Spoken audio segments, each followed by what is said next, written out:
Do you have a suggestion for a Rockstar Impact Podcast guest? Go to impactpodcast.com and just click Be a Guest to recommend someone today. This edition of the Impact Podcast is brought to you by ERI.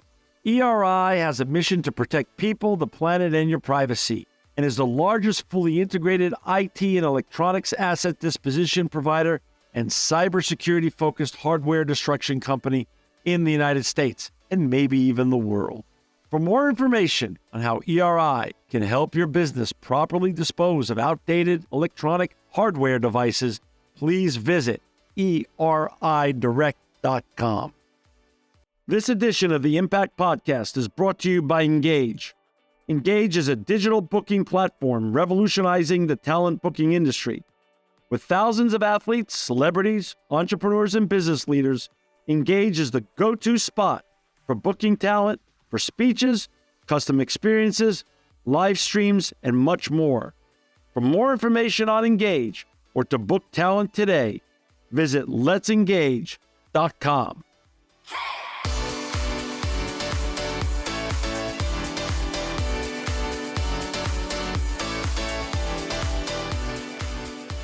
Welcome to another edition of the Impact Podcast. I'm John Shigarian. I'm so excited to have with us today Robert Taylor. He's the Applications Manager and Systems Engineering Marketing for Texas Instruments. Welcome to the Impact Podcast, Robert. John, thanks so much. I am excited to be here. Really looking forward to this conversation today. You have a big title, but we're going to be talking about energy today and energy efficiency. And before we get doing that, can you just share a little bit about your background and even how you got here, Robert? Yeah, for sure. So as you can see from the background, University of Florida. So go Gators. Gators. I got my bachelor's degree and master's degree in electrical engineering from there. First really got interested in electronics and, electricity, all of it, because of my father. So he was in the Navy. And so he was a electronics technician for 25 years in the Navy. And so when I went to school and decided I wanted to do engineering, electrical was kind of a natural path for me. And it's been interesting ever since. Electrical engineering is a fascinating topic for me, and it's affecting the world, all different kinds of things. It's crazy these days. How long ago did you join TI? How long have you been at Texas Instruments? Yeah, so I've been at TI for a little bit more than 20 years now. So Whoa. I joined straight out of school. The only job I've ever had. It's great. Love TI. They've treated me very well. And as a company, we've always kind of been on the cutting edge of different technologies and different things that are going on. And it's amazing to be able to impact so many different industries, so many different types of applications and different devices. It's just very fulfilling, I would say, to be at TI. We, for our listeners and viewers, to find Robert and his great colleagues who are doing important work that affects the whole planet right now, especially since energy is one of the top issues of the planet, you could go to www.ti.com, ti.com. That's Texas Instruments. A few months back, we had your wonderful colleague, Pradeep Shenoy, on with us to talk about sustainable energy. And this is sort of a follow-up interview. And we're so glad to have Texas Instruments back and have you on today, Robert. We're going to more specifically talk about energy efficiency and what's going on right now.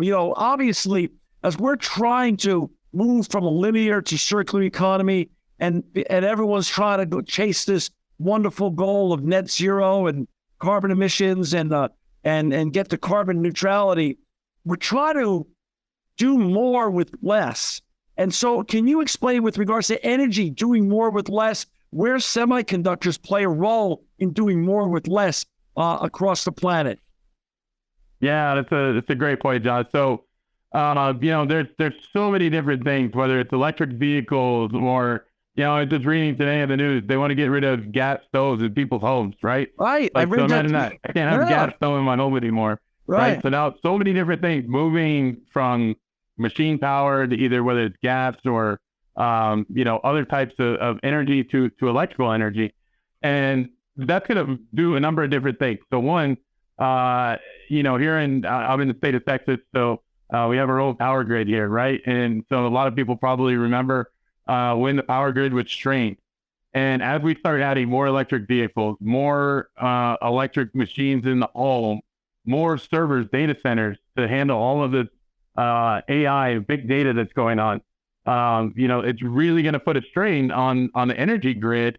And, some of the things that we're doing at TI in terms of helping with efficiency of some of the power conversion, different things like that, via, through semiconductors is really going to make an impact.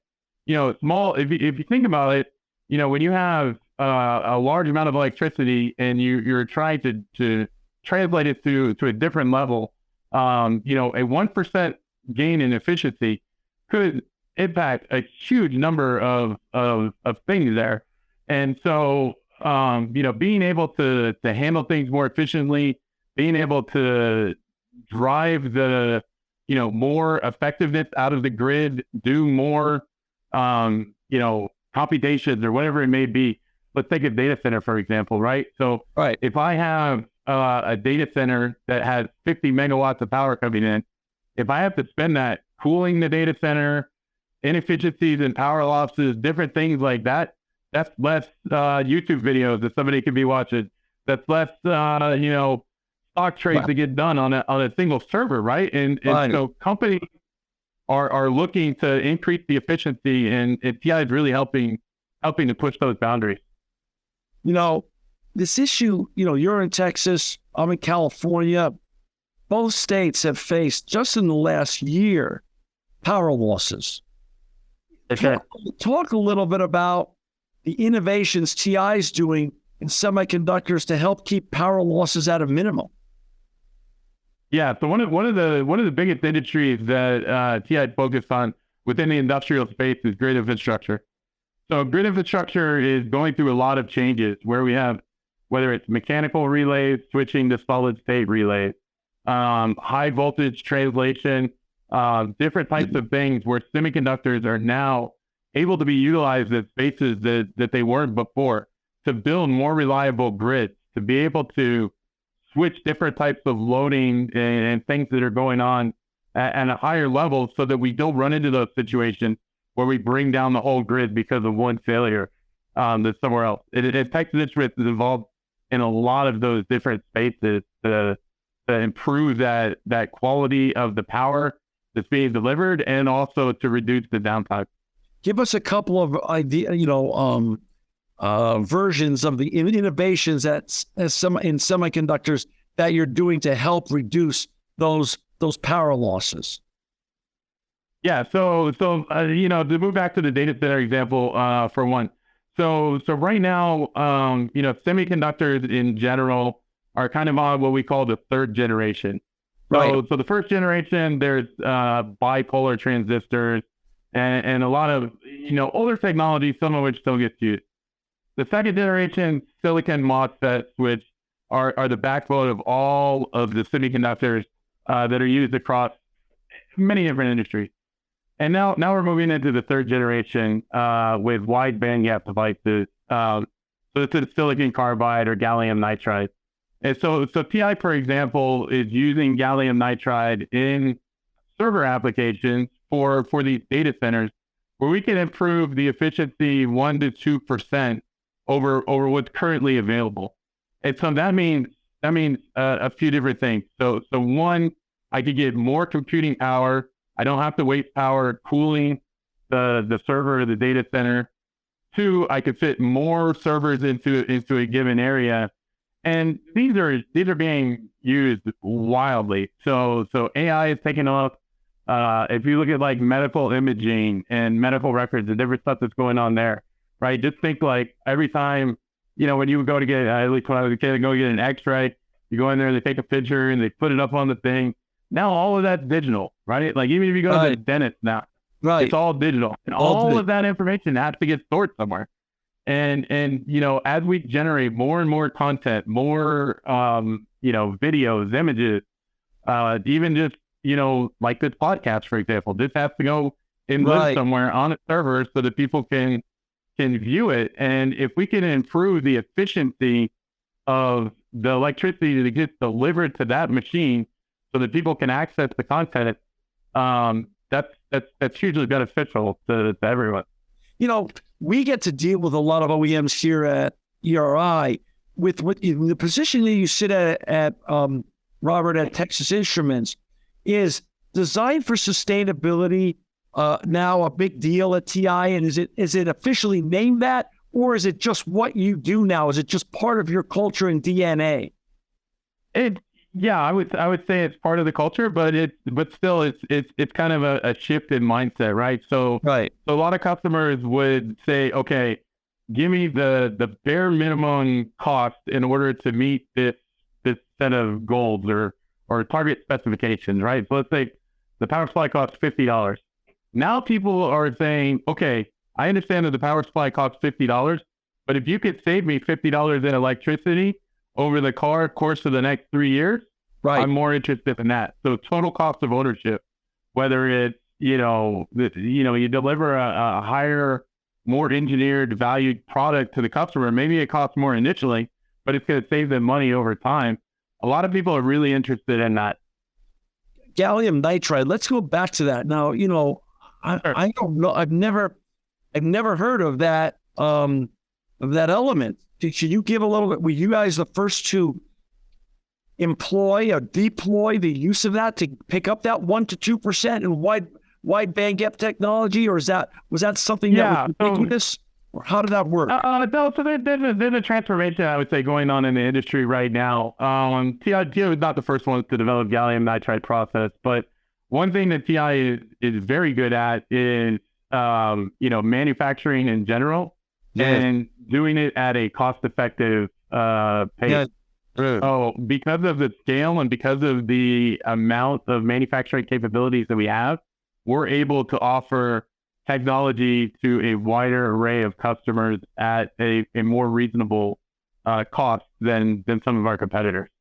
So, for example, back to the gallium nitride specifically, these devices allow us to operate at faster switching speeds and more efficiently. So that basically equates to, I could build something that's smaller, that's more efficient, and costs less than somebody else that's using a different technology.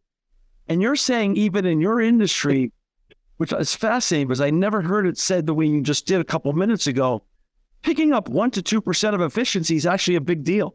It's actually a big deal. Yeah. Oh, yeah.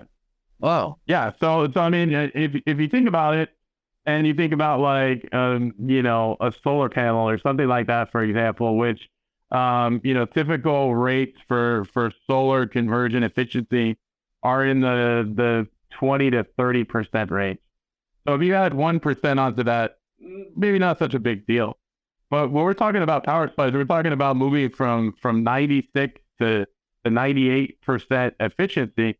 Right. And if we're converting, megawatts of power, that 1 or 2% could be huge. Could be a lot there. Share a couple of other real world examples of like how high power density applications that wide bandgap semiconductors are making a difference in so it could bring it to more speed. One right here.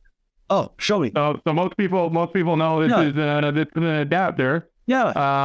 That you would get with say your cell phone, right, for example. So if you look at a device that's this size, this particular adapter can put out 65 watts. 65 watts is enough to charge your laptop, cell phone, probably right around at the same time. Now, if you remember back to maybe the first phone that you got, right, that device probably put out 5 watts and was probably bigger than that. Right. So we've increased, the amount of power by a factor of 13 and cut the size in half probably. Right. Versus that particular device.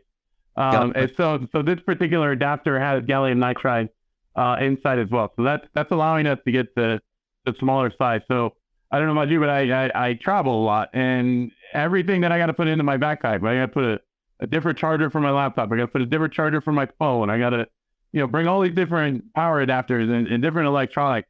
Right. With gallium nitride and reducing the size of these adapters, and then especially, even if we go off on a tangent and start talking about USB Type-C, and how they're standardizing the charging for all these different devices is going to make a huge difference. So the smaller that I can make that charger, the lighter I make it, the more happy people are that have to carry these around. Oh, and by the way, at the same time, instead of that old brick that you had, the big one, that was probably some kind of linear charger that ran at like 50% efficiency, now these run at 95% efficiency. So it cuts down on the amount of energy that gets wasted. Robert, what does the future of high voltage power really look like? What's your vision of the future? Yeah, I mean, I think the biggest thing that people see right now is the electrification of vehicles, and it's great. So I have an electric vehicle myself. I love it. When I get to drive it, mostly my wife is driving it, but occasionally I get to drive it. It's a fun car to drive, and I think a lot of people are really interested in that.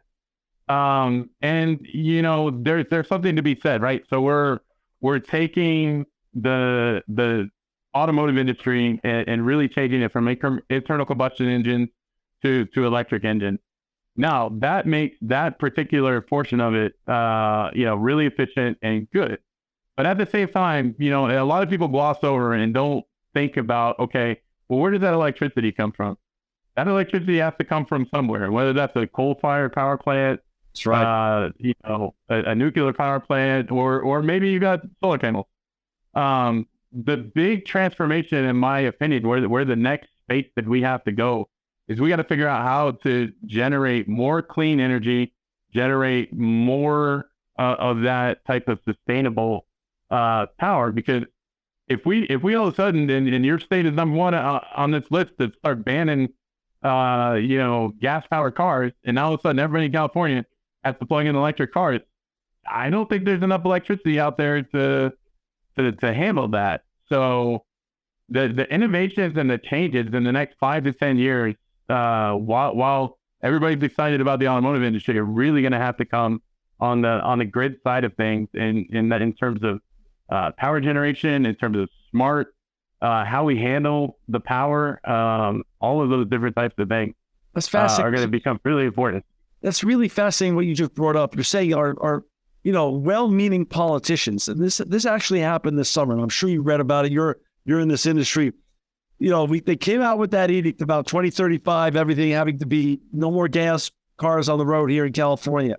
Literally, right. It wasn't 3 days later where we had a power issue here, in terms of power losses. Right. Governor comes on television and says, if you have an EV car right now, please don't use it. Don't charge it. Right. So meanwhile, now people can't drive. Right. So what? Yeah, I mean, what happens if we start making ambulances or police cars or fire trucks, and we start turning those into EVs, and now we can't charge those, and now all of a sudden they can't get to where they need to go because we have an insufficient power grid. It's a huge problem that we're going to have to address, and I feel like companies like Texas Instruments, we have some technology and things that are going to be able to really transform what's happening right now. So you're really saying, and beyond California, we're using California as a fun example and as an ecosystem, given it's the largest state in the nation, and also does some funny things, with regards to those kind of announcements. But truly, even well-meaning politics, policymakers, and other people, from your perspective, we have and in reality, which is very reality-based perspective, we have a long way to go on a national basis for our infrastructure Absolutely. To catch up with. Yeah, I mean, I think everything has unintended consequences. You're right, and you realize those as you start going into it. I mean, let's look at automobiles, for example, and the gas that you put into the car. A lot of the taxes that go on that gasoline go to help build roads and to build, maintain the bridges and different things like that. You turn all the cars electric, now you got to figure out where to get that money from somewhere else, right? And so that tax goes back to the power companies and or whatever. We got to figure all of these things out. And there's a lot of really smart people that I'm sure are doing that. But you can't understand everything that's going to happen until until you get there. And we gotta be kind of careful with this one. Well, I think you're one of these really smart people, and so are your colleagues at Texas Instruments. Let's talk about the future. Besides fixing our infrastructure issues, which are critical, what gets you out of bed in the morning? You're there 20 years, Robert. What's next for TI that you're working on that you could give us a little bit of some exciting initiatives that's coming soon? Not in 2030 or 2040, but maybe the next 1 or 2 years. Sure. So yeah, I mean, we keep going back to the data center and that area. That's that's somewhere where we're affecting policy like right now. So there's new standards that are coming out, and because of work specifically that my team is working on, we're working on server data center power supplies from 1.5 to 5 kilowatts that will be deployed in the next couple of years, and those will save upwards of billions of dollars in electricity costs for the companies that deploy those servers. So that's huge. Beyond that, grid infrastructure, again, I said is a big one. Battery tests. So all of these electric vehicles that we have require loads and loads of rechargeable batteries. Right. And those batteries need to be formed. They need to be tested. And so we're working on high voltage designs with high efficiency where we can test those batteries and help those manufacturers to form the batteries. The amount of lithium ion batteries that are going to be required for the automotive industry is insane. And every one of those batteries, every one of those little cells has to be tested. And so when you charge and discharge that cell, the more efficiently you can do that, the less power you have to put into that system. And so, and that's, the power that you put into that system is basically wasted. So there's, you're charging the battery, you're discharging the battery to understand how that particular cell works, but that's not delivering any value to the customer, to anyone, at all. So we really need to make sure that those types of systems are really efficient. Even, on aircraft, for example. So we're doing a number of different designs where in the aircraft, they really care about the weight. So if you have an in-flight entertainment system that sits under the seat, they weigh 30 or 40 pounds, and I can replace that with something that weighs 5 pounds. And aircraft manufacturers are really excited about that. And I don't know about you, but I don't like picking that little box that's under the seat in front of me, right? So if I can make that box smaller, if I can make it lighter, and I can make it better for the aircraft manufacturer, then that makes it better for the consumers. Just a couple of examples. Hey, well, how many people work underneath you on this team working on these very innovative initiatives? Yeah, so I have a team of 16 engineers that works for me. And Pradeep, my counterpart. So I cover the industrial space. So we're doing everything from avionics, military applications, to medical, to grid infrastructure, to power delivery, all of those types of things. And then Pradeep's team is covering the automotive industry. And so he has a similar number of people. So in total, we have about 30 engineers that are spread globally.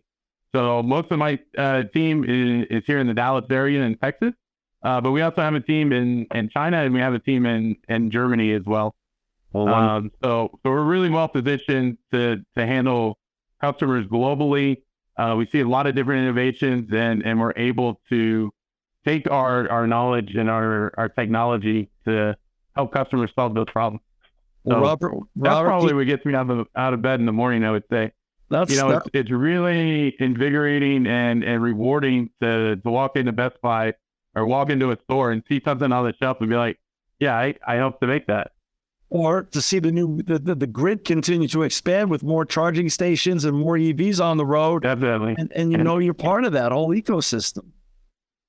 Yeah, definitely. It's definitely a huge responsibility, I would say, and also very rewarding. If something fails or the grid fails, it's like, I'm not on the line, but at the same time, you feel responsible if there's something that you could do to impact that and it doesn't happen. That's true. Well, Well, just like with Pradeep, we're so thankful for you spending time with us today, Robert. We thank you and your colleagues for all the important work you're doing at Texas Instruments. For our listeners and viewers to find Robert and his colleagues and Pradeep and all the great work that they're doing, you could just go to www.ti.com. Robert, you and Texas Instruments are making the world a better place. We're thankful for your time today. Thanks for making the great impacts that you're making and helping us become a more energy efficient planet. And you're always welcome back on the Impact Podcast. John, I really appreciate it. This was a lot of fun. So thanks for having me. This episode of the Impact Podcast is brought to you by Closed Loop Partners. Closed Loop Partners is a leading circular economy investor in the United States with an extensive network of Fortune 500 corporate investors, family offices, institutional investors, industry experts, and impact partners. Closed Loop's platform spans the arc of capital from venture capital to private equity, bridging gaps and fostering synergies to scale the circular economy.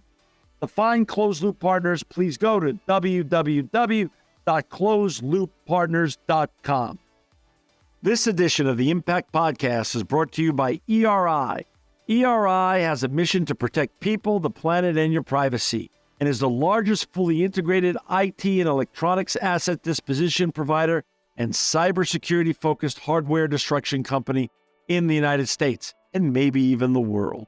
For more information on how ERI can help your business properly dispose of outdated electronic hardware devices, please visit eridirect.com.